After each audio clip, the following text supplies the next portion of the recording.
Slylane123 bringing you another edition of Zoom Full Ring. I believe this is episode 6. I'm just going to bring up an email that I was sent. The email that Duncan sent me, this is basically just his HUD and his color coding in case anyone wants to come back and reference it at any point, or maybe jot down the important stats that you want to keep an eye on. I haven't actually read what he says about his session, something about 10 minutes there being a spewy spot. So I like to go in fresh. Don't really want to know anything about the session too much, and maybe we could take a quick look at what he says afterwards about some of the spots, and we'll discuss his thoughts as well. So this week we got Duncan. He's another DC member. Been a student of mine for about 6 months. Bought a 5-second package and had some pretty major red line problems. I might actually just start up the video and talk as we go along. I don't think this is quite at the start of the video.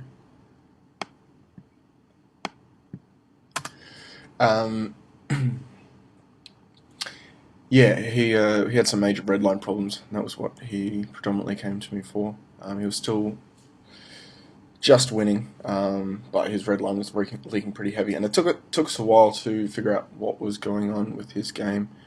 I think it took about 3 sessions until we really flattened his red line right out. This looks fine on table 3. And definitely going to donk here. Round 3 is good, yep. And it ended up actually being bet sizing was the thing that he was leaking on in nearly every situation. C betting, sizing against fish, also some donking as well. We brought in a bit of, but he plays pretty loose. He plays similar to what I used to play around 17, 14, maybe even a little looser or something like that. Anyway. So I'd say he falls nicely into that semi-lag category that we've talked about a decent amount. And here on table 3, I'm just going to bet again. It's a pretty good card to barrel. And table 2, I suppose we bet with picks up a pretty gin card, so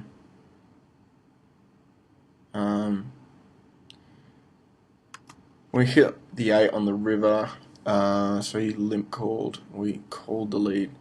I'm probably just going to bet again. We may have the best hand some percentage of the time. He might have like 7s or even something like 5s or 6. Even just something silly like a 4. Or a random float like an Ace-7 of hearts, certainly feasible. Anyway, there are still hands we're ahead of, but I feel like we can get a fold from some of some better rates. Maybe a 10 will fold. I don't expect it to happen a huge percentage of the time. 9s might fold. So there's some better hands that will fold, and whilst we do have showdown, I just feel like it's better just to hopefully get him to fold, a good chunk of his range. As opposed to checking, just hoping. Table 1's totally standard against a shorty.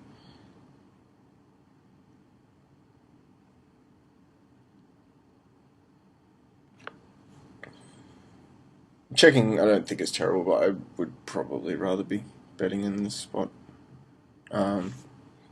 Pretty interesting spot on the river, getting 4.3 to 1 or something. Probably another reason why I don't like betting, even though I think it's probably a very rare situation where a weaker player underbets this river. I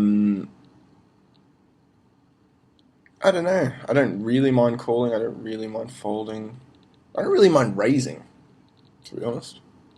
I mean, we rep nothing, but I mean, it's just a fish. I just assume that he's going to think that, he's wet check raising with the nuts or something ridiculous. So I don't really mind any of the options here. Let's see what he does.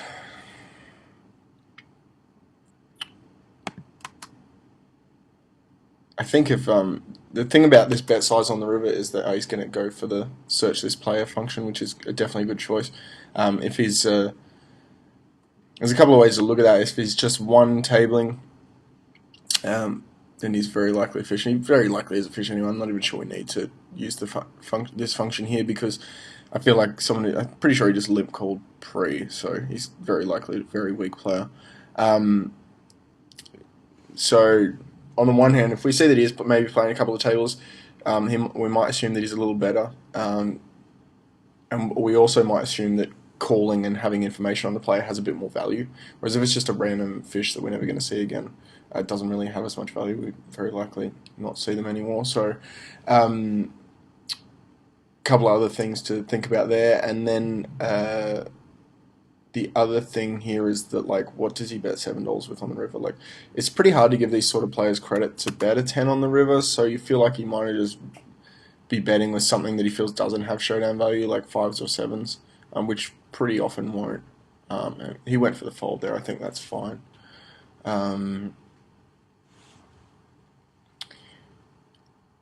Yeah, I assume he was probably just one tabling and he thought that calling had no potential value down the road. So yeah, good old Dunks is, we took us about 3 sessions to really start to nut out what was going on with his red line, and then his red line pretty much flattened out completely and has stuck pretty close to that, I think. We haven't done a session in a little while. And he's actually just decided recently that he's going to make the move over to 6 max because he really loves Zoom, and he doesn't. Obviously, there's no games running above 100 NL for full ring. Really good to see stealing small on table 3 here. There's someone who's 3-betting an incredibly large amount in the small blind, 10.3%, who's a shorty, which isn't great, but I still think this is fine for a steal. The reason why I like the min raise so much is because we've got this net on our left, so we're going to have an incredibly wide stealing range from the cutoff here, and in order to do that, we want to keep all our raise sizes smaller. So yeah, that was just a small note that I thought was pretty cool to look at. Ace 2 suited from MP1, pretty loose, but I think certainly in the realm of a standard open for Dunks here, as a loose to very loose player. Great card to double barrel here on the turn. I never expect this player to have a king, even though we have no equity. I expect him to have a lot of like 7s through jacks here, so I'm really comfortable betting 2 here, and potentially even a 3rd. I like that best sizing too. And my initial thought was, I mean, I love betting small a lot of the time, and my initial thought was that in this specific situation, I feel like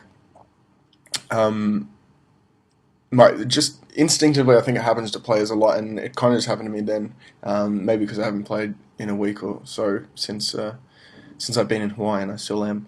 But maybe part of me has fallen back into that old habit of where I think players often will just say, what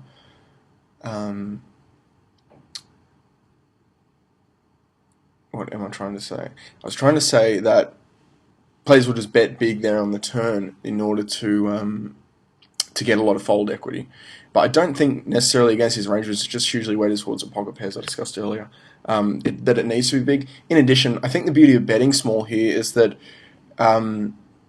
we kind of want to call, because I'm pretty comfortable betting 3 straights against this player. Just expecting him probably not going to be able to. We're definitely not calling down with any pocket pair below Jackson below, and it's tough for him to call with a queen 3 straights. So once that king rolls off, and I feel like it's going to be a good spot to triple barrel against this guy. I also think that in this specific situation that you need to be aware of any history you have directly with the player, any stats that can help you, fold a turn, c-bet, went to showdown, etc. $1 a showdown, all that stuff will let you know how often and how strong they're getting to the final cards. And And if there's reason to, then you may need to size your bet a bit bigger there, in order to give yourself a bit more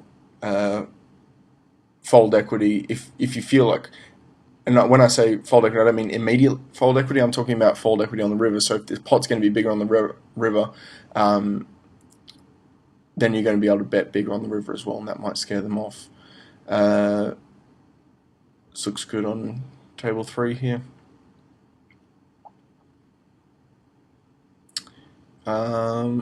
Just trying to figure out if that's the worst turn card in the deck possible. Pretty close to, definitely in top 5.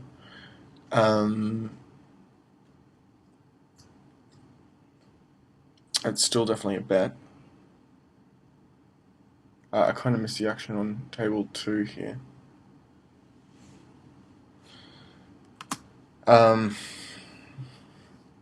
We may be ISO'd with the King 9. I'm not sure. Maybe we'll come back to it.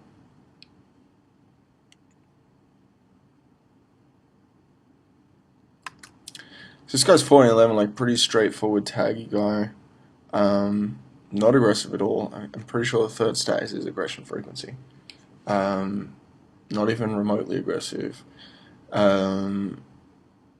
So we can very comfortably do something and fold, whether it be check fold or bet fold. I think bet folding is going to be fine. My only issue is that, can he call with worse? Like, sets just have to always raise the flop on that board. There might have been, I'm pretty sure there's a third player in this hand, and that might have been a weaker player, so that could have been reason for him to flat and keep him in. If it was a weaker player, then this is a much more comfortable bet, because he could have potentially flatted sets, or some stronger hands some percentage of the time to control size of the pot or something. Not to control size of the pot, sorry, to keep the weaker player in. So yeah, I mean, just a few of the little factors there to keep in mind. Then we want to factor in when showdown $1 showdown as well. If we're going to bet, I think we have to bet on the smaller side. Yeah, around just under half pot looks pretty delicious. And I think he played that fine, especially if there's a weaker player that came along with us to see the flop. He, as in the opponent here. Sorry, we're moving kind of slowly, but I'm trying to go deeper, as was requested a couple of weeks ago. Maybe this is too deep paralysis through overanalysis, as they say. Yeah, I'll try and keep it moving a little bit. So anyway, Dunks has been working with me for about 6 months now, and one of my favourite students, because he was one of the first students I ever had where I just couldn't figure out what was going on. Like, everything that I could see in his game was when we're doing hand history reviews. Oh, we never went back to that King 9 hand. Do you guys want to go back there? No, we'll take on something new. I didn't see exactly what happened, but I feel like we've analysed pretty deeply so far. I think table 1 there looks fine. It really just comes down to any history that he has with the player, and if it's believable that he could bet an ace on that river. I think his bet sizing was on the believable side. If he went too big, though, I'd feel like it's too polarizing. But yeah, it took us a while to figure out what was going on with his game. It took me a while to figure out what was going on. And it wasn't until we'd done a few hand history reviews and stuff, and that was good. But then he finally recorded a video, and we went through that, and I pretty quickly spotted that his bet sizing was way off in a lot of spots, and that was just killing his red line. Pretty juicy turn card on table 2. In a vacuum, yeah, good. I keep forgetting that Dunks is a total ninja, and I don't need to tell him to bet bigger, because I know he'll do it. Yeah, snap that off on table 1. And yeah, probably not going to mess around with it on table 2, just going to get it all in there. And the other guy has a up-down straight draw with a flush draw. Um, what do I think of the opponent's play in that hand? Um,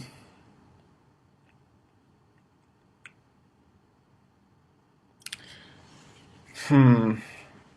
I think I'd probably rather raise. It's kind of awkward when you raise the turn, then you just have to call it off when you know you're pretty much crushed.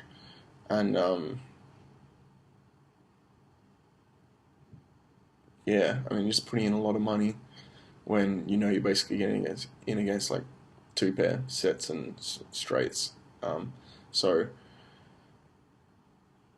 all the straights have a bunch you. They have the outs you need. No,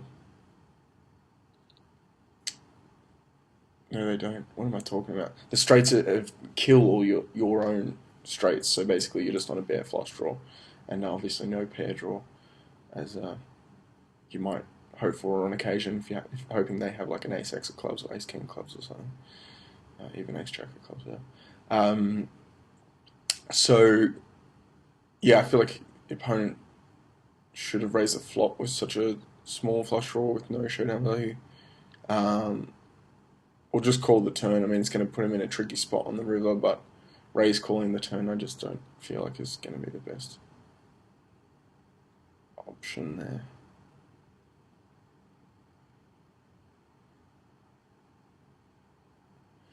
Assume we're just going to flat on table one. We do. Um,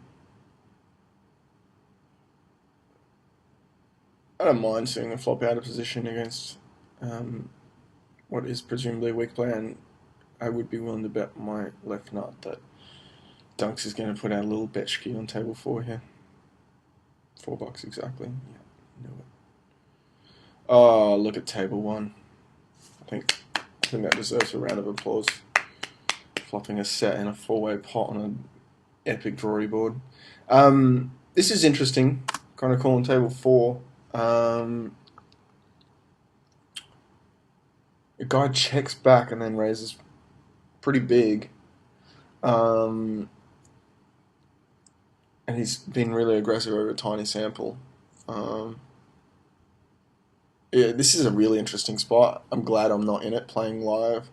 Um, Obviously not raising, but I think calling or folding would be acceptable here. I think this would just be different. It is definitely a close spot. I don't really hate what he does here. I certainly won't hate a fold and I won't hate a call.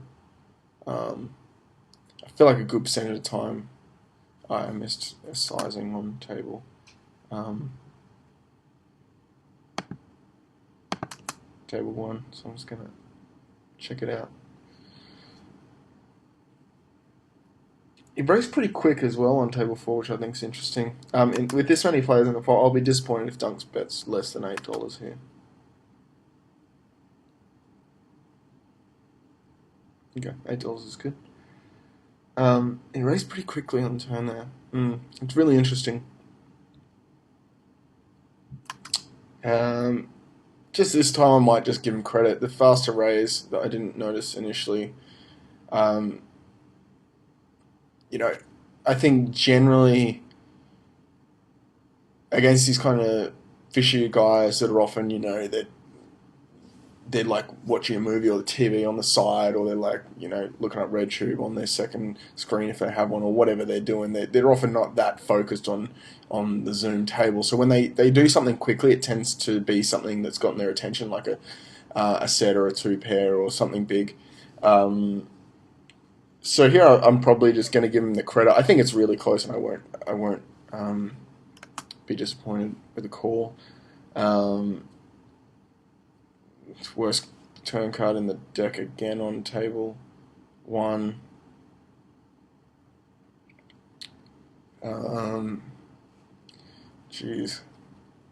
Yeah, I mean, definitely betting. It's just, what are we going to do in that spot? So he folded on table four, which I think is fine.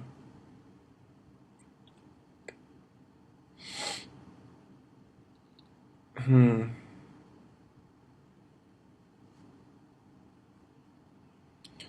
Just trying to figure out what worse hand calls the river. like king queen. When we've got all the jacks, so queen jack and king jack are pretty much out. Calling queen jack on the flop pretty much impossible, I'd say. Slightly lose the player. Hmm.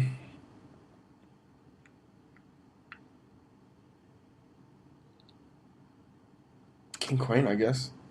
Lower set, but surely just raise on the flop with the lower set and expect to get it in. There's heaps worse, heaps of worse hands. Um,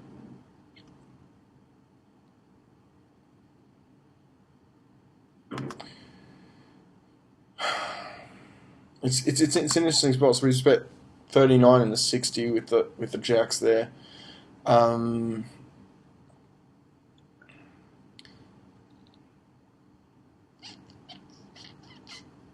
just trying to run through a lot of the common combinations in my head as to what's going on there. Um,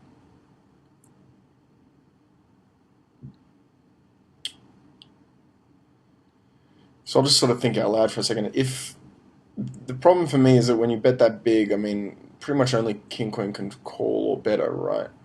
It's like king queen and better exclusively if he's raising sets like 90% of the time on the flop, and the only set is fours, I think.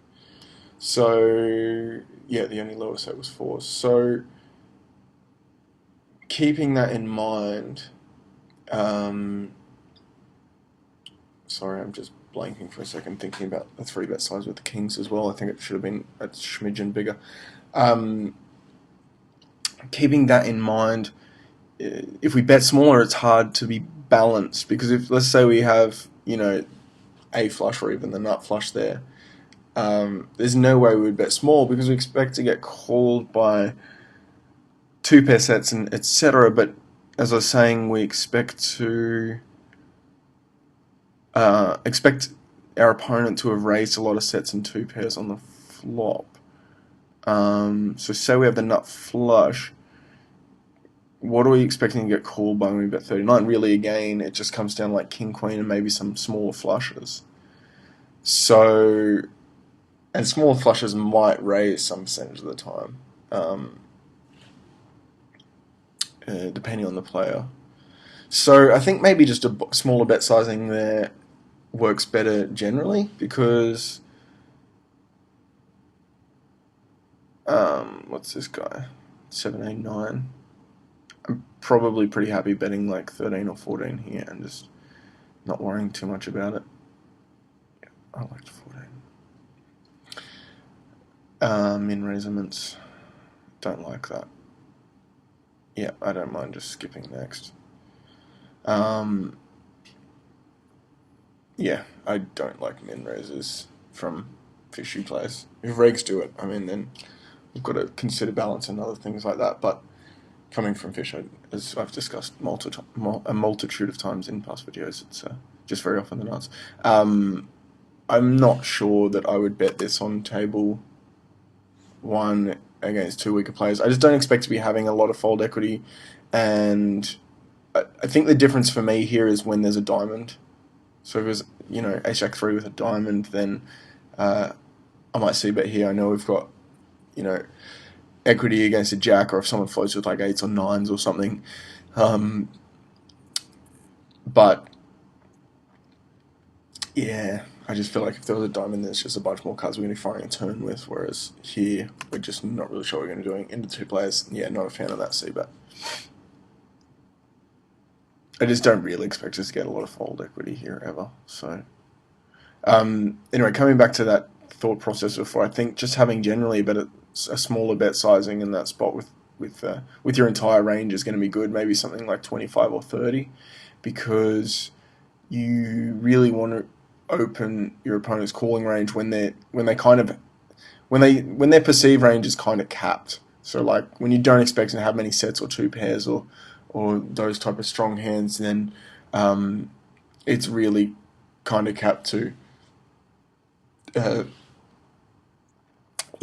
mid strength hands or oh, here we go, nice. Um, yeah, it's just pretty rare that we expect him to have any nuts. So um, what happened? Min three bet we call and then check to the pre-flop raiser.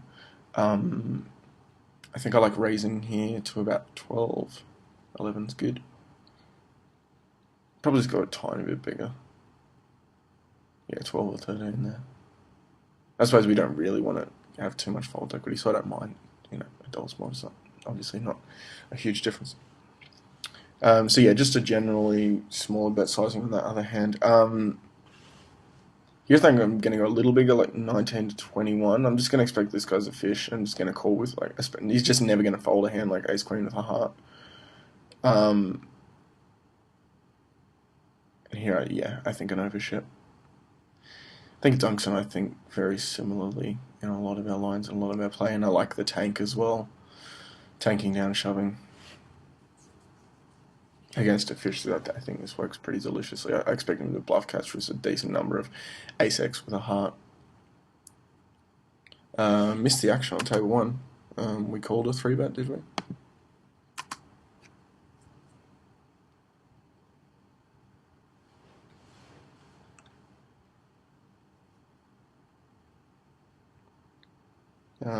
This is an interesting call. Not exactly sure the reason for it, but maybe he has some history or something. I might call very occasionally with Queen 10 suited, but Queen 10 off just seems a bit loosey-goosey. If you want to be balanced, I mean, I'd probably just rather he bets 7 into 14 there. I mean, you can probably bet 5 or 6 there. I don't feel like it's going to change his calling range particularly often. It's just going to allow you to barrel more effectively. You don't really mind getting called because you're going to get information on how quickly he calls and how quickly he checks the turn. So here he calls, and let's see how quickly he checks the turn. Sort of tanks for a second.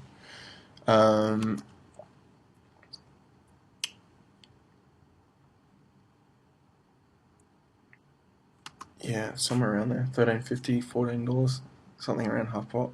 Oh, it's 20, nearly 28 in the pot. So yeah, $14 is going to be pretty delicious.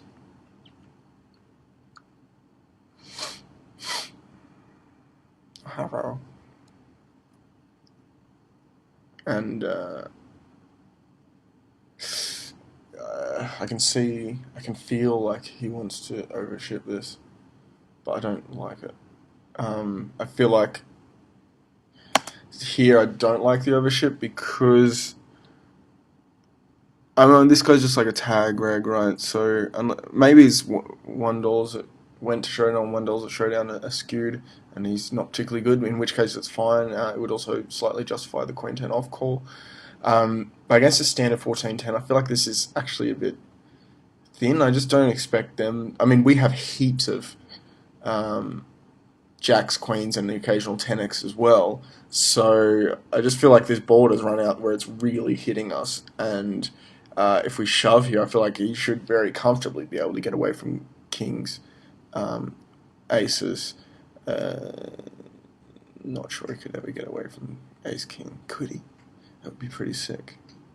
So, yeah, you'd be shopping ace king 10 and king 10 and not 10-9x, 10-9 suited for sure. So overshipping here, I feel like just kind of limits the number of hands you can call with to better, to like jacks, queens, almost exactly. If he calls here with kings or aces, then I think it's a atrocious call, or even weaker than that. I think it's an atrocious call, and that would justify Duncan's play because he obviously knows that this guy can't get away from big pairs and stuff. So I'm not saying necessarily that the overshove is wrong there by any means. I'm just saying unless you know that the player is exactly like that, just can't fold ace. Like for me, there in that spot against a decent regular as Dunks is. If I was playing against Dunks in that spot, I'm just never in a million years calling with aces because I mean, what are you beating?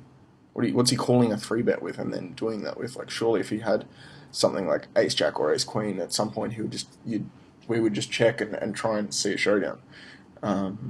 So yeah, I mean, we can be results orientated there and say, well, that player wasn't good enough to fold aces, so that justifies the shove, and I think that's correct. a lot of times people say, oh, you can't be results oriented, but that's a situation where I think you can.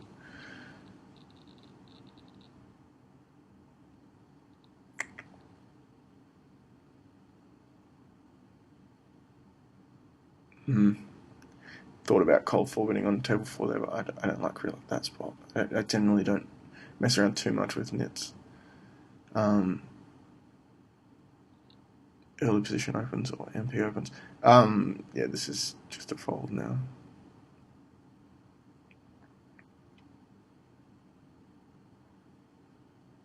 I think the line was fine until the river, and I was expecting to have very similar to what he has, thinking like king queen with the club or jack queen with the club or something like that.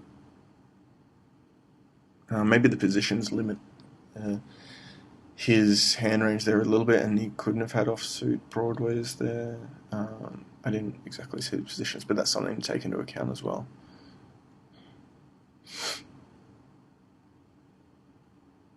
Pretty dreamy flop on table 3 here. Against a slightly loose passive guy, I'm probably just going to see it a little bigger here. I don't really expect him to like float with like to really just random float much. I expect to have pocket pairs here a lot, so yeah, I'd probably just maybe bet bigger on the flop and smaller on the later 2 streets as opposed to vice versa.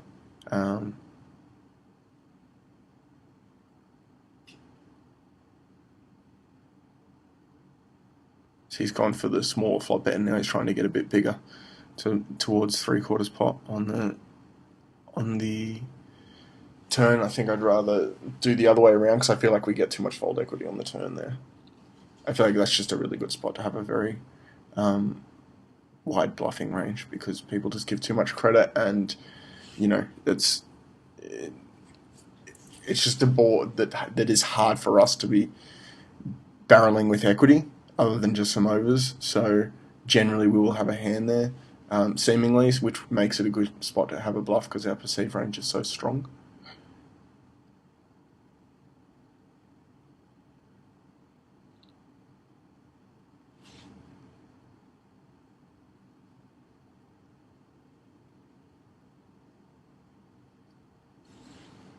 I don't mind floating or raising on table 4 here. Seems like an incredibly passive player, so I probably just call and see what's what on the turn. I don't ever expect him to barrel with nothingness. I don't mind mixing up my line here. The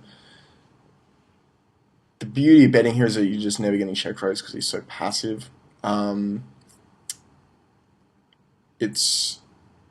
But also the beauty of checking back here and then betting river is just it's a really believable line to have king X there with like a king 5 suited or something that flatted pre, call the flop standard, check back turn for pot control, and then bet the river. I just feel like it's a very believable line, and these players who, I mean, he's got incredibly low aggression frequency, so presumably he's going to be very straightforward.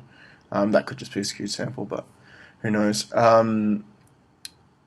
But yeah, generally they will just look at that as a line of strength and a very believable line.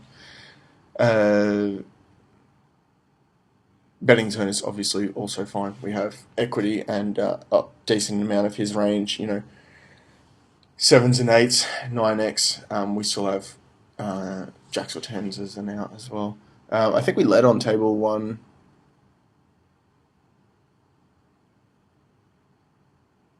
We must have led because there's no way we check calling. I think that's fine as long as we're bluffing enough to justify it on the turn. Because I feel like Zoots here, you know, Ubernet is going to have heaps and heaps of mid-range pocket pairs that are going to call lead one time. And because I've just assigned his, see how quickly snap folds are. Because I've just assigned his range as mid-range pocket pairs, I'm just going to, same as the hand before with the kings or aces, whatever we had, aces. I'm just going to have a really wide bluffing range here on the turn, and as a result, my bet size is going to be small. I think Dunks went a little big there. Yes, we did lead. But because Zoots is just, I mean, I just don't ever expect him to calling on turn here, really, ever, unless he has exactly. And look, I mean, look at his stats. He's 11-9, so really he only has like King Queen suited and like Ace King. You know, they're the only kings that he has in range, other than if he has a set of threes, which I don't think he would be opening. Can't have a set of fives, we've got a five, and unless he has aces exactly. Then he's got a hand that can just call once and give up. So really good spot to double barrel here. And I kind of wish we didn't hit the turn, because it would have been, I would have liked to see Dunks double barrel and get the instant fold and take a look at that. The bet size on turn here is too much. Just because, as I was saying, we can heavily weight his. See, just snap folds. We can heavily weight his range between being like, I'd say like eights to queens here. So you can just bet small and bluff here, 5.5 or 6, and because that's his hand range just so often, and such a small percentage is king X or a hand that's actually going to call, then even with our value hands, we should be betting small and just hoping to get a call whenever we can.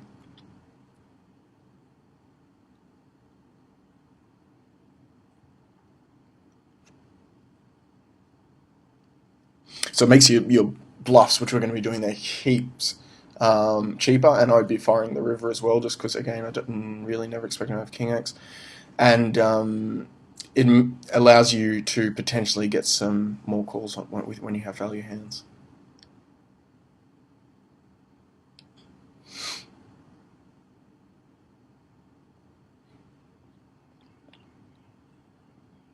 Pretty cool vid so far, I think. A lot of really interesting spots. We've only done 20 minutes of the vid, but I'm pretty sure we've been going for like, I don't know, about 40 minutes or something. I've been a bit slow on the pauses and going very deep, so I hope everyone is enjoying that so far.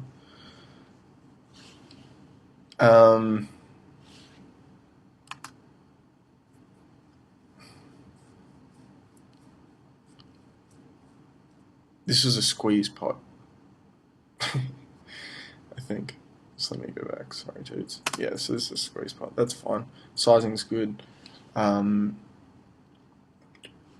then here, I think I'm just going to go exactly half pot. I mean, if it was King Jack 2, no flush, I might bet 12. If it was Jack 4-2, I might bet like 10. I mean,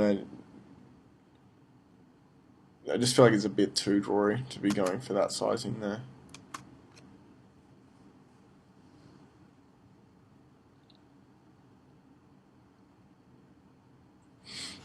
It's going to have a sip of water. This is so far so good for Hawaii. Again, apologies about last week's vid. There was a huge delay on it. Even after I re-recorded it, we had some problems, but we got it done in the end. I think it was a pretty good vid. I will get to the comments on it as soon as I have a bit of spare time here. I've been flat out getting ready for this wedding that's going on in 3 days or something, 4 days. I'm singing at the wedding as well, so trying to practice songs and get everyone organised and whatnot. So it has been frantic here. I've just sort of whipped away for an hour to do this vid, and yeah, so far so good in Hawaii. It's beautiful. We're now in Maui, and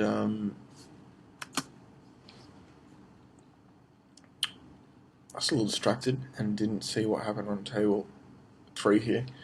Table 1, I hope we just bet big, we're deep, and just go to the fish. So 5 or 6.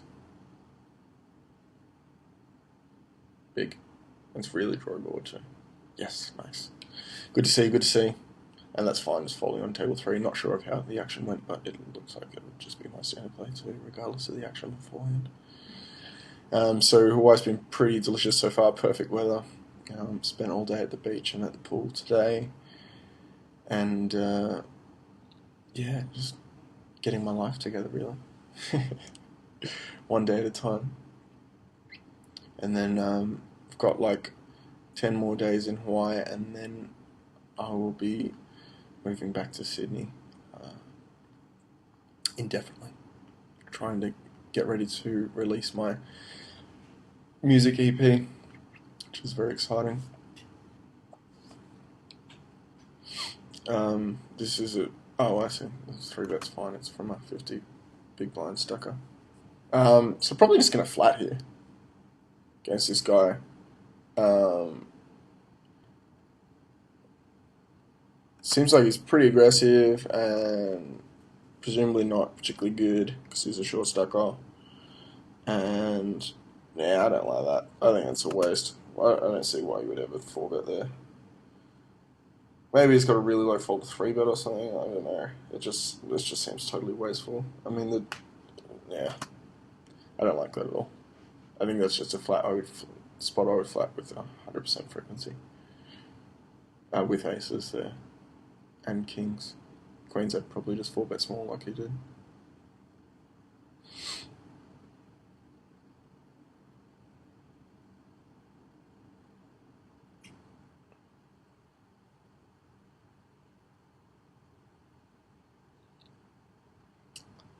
Um,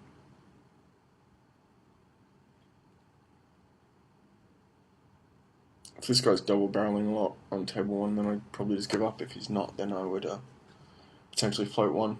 I've also got backdoor straight draws.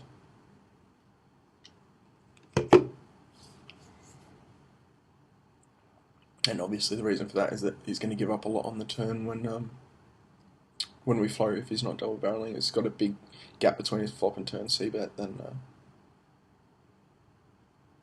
they're the players you're going to be wanting to float a lot. If you find in your own stats that you have a big gap between your flop and turn c-bet, then you should be definitely trying to narrow that. You don't want much more than about 15%, I'd say. It depends a bit on what type of player as you are as well, but as a general rule, that's about right. And I would, yeah, definitely recommend trying to push it together if you can. You want it somewhere between about 10 and 15%, or maybe like 7 and 15% or something. Somewhere in that range is going to be mostly ideal.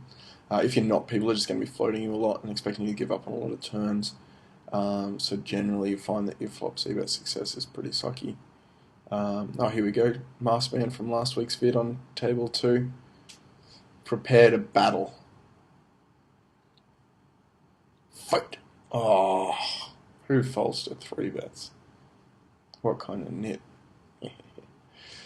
So yeah, just something to think about when you're looking at your own stats and other people's stats as well. Is that gap there, and how high your turn c-bet. I sort of spoke about this a little bit last week.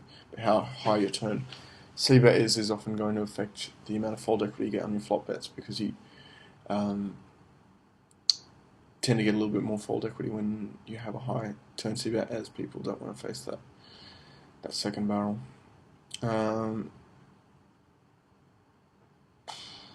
I suppose we're just 4-bet getting it in here, obviously.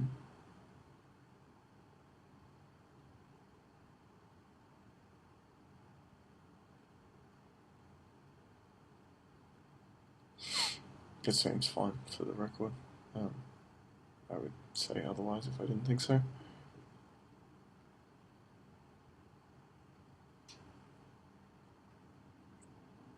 So I have no idea how long this video has been, but maybe I'd say it's been around 45 minutes now. It's just an airball guess. But we'll do just a couple more minutes of video time, and then I'll actually go through and read the first little snippet of Dunk's email and see what he said about the video. Um, uh, to see if there's anything that's interesting to discuss there that maybe he wanted feedback on that might be interesting to talk about, or his opinions on different hands.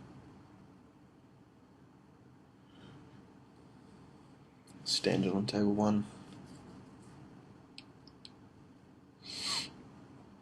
And tonight we're going for a cruise somewhere and we're getting tacos. I think it's the first time, pretty much the whole trip, that we're all going out for a meal together.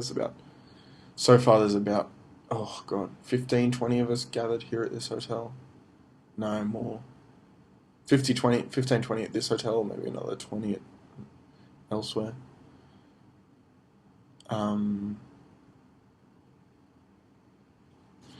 that that three bet on the bottom left table there with Jack 5 off. You can go back and look at it if you want, but I think it. I think his fold three bet was only like 73%. I think I'd want someone's folded three bet to be a little bit higher than that, to be like, I feel like the range that we're three betting there is too polarized. Like it's just too weak. That we've got to be folding. We're going to be three betting there a lot, obviously, but I feel like Jack 5 doesn't even come anywhere near the top of our folding range there to be turning into a three bet bluff. So, Eddie G, so fish and fish, presumably really loving the spot. We might actually make this this little segment of interesting hands, bottom two tables, the last ones. Hopefully we've gone for around 50 minutes or so, which is the goal. So he's playing a donkament, so he's obviously clueless, because only donkeys play tournaments. And yeah, this is just going to be an easy bet. 15 or so. I don't mind 18, or if he wants to go big, I don't really mind it. But I don't want to go down at the half pot here. If I had aces, it'd be a little different. I don't mind going bigger. Yeah, I think I already said that. Sorry. But yeah, with kings here, our hands are a little bit vulnerable. It's kind of drawy board, and I'd rather just put in 15, 20 here, or yeah, over half pot here, whatever it was. And yeah, just never folding, regardless of what happens now. I love the slow drag. Really? Just gonna ship this turn?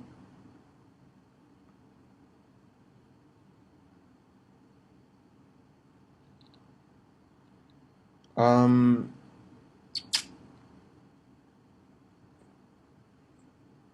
hmm.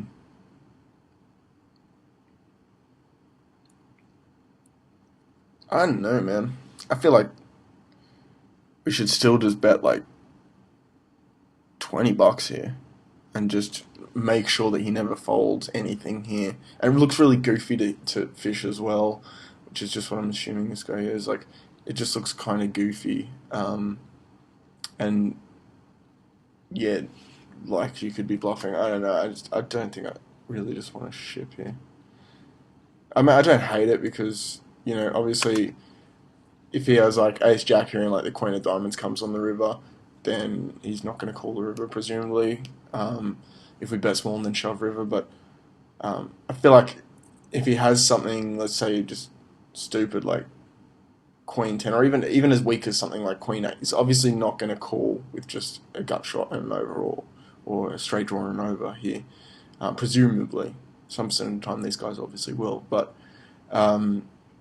if we bet small here, if he has like queen 8, you might just think, man, this guy's betting small, and they just sort of spaz out versus it and do something stupid like shove. So I don't hate shoving, but I just think betting smaller is better. And that's the sort of hand that we do want to shove against. It's like a jack. I don't ever expect him to fold a jack here, and there are bad river cards for us. But I think it's just it's an. I think betting smaller has enough difference in the EV to justify doing it, as opposed to not doing it. I'm just going to pause the video and bring up the email.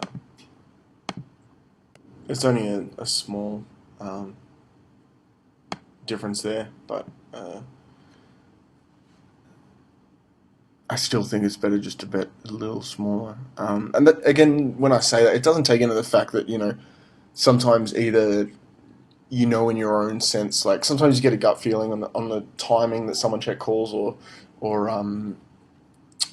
or you just feel like you've been running like poo lately, and just so often the queen of diamonds coming off that you just want to shove it now and get it in versus the percentage of his range the portion of his range that is like the jack 10 suited type of thing, jack 10 off, that are going to call now, not on the river, to get a better card. So, I'm just saying in a vacuum, I think I'd rather bet smaller there, to open up him to some weaker plays. Yeah, but as I said, it doesn't fully take into account your gut feeling, how you're running lately, that sort of thing, and that's something that I do believe players should be aware of and whatnot. As you know, it's a huge part of poker. Whether people think it can be all mathematical or not, I personally believe that having a good gut feeling for things is going to help you a lot in the long run. So here we are, in around 10 minutes. I have a pretty spooky spot, a net 4 bets, 32%, a pretty low sample, which is huge in my opinion, given my late position play.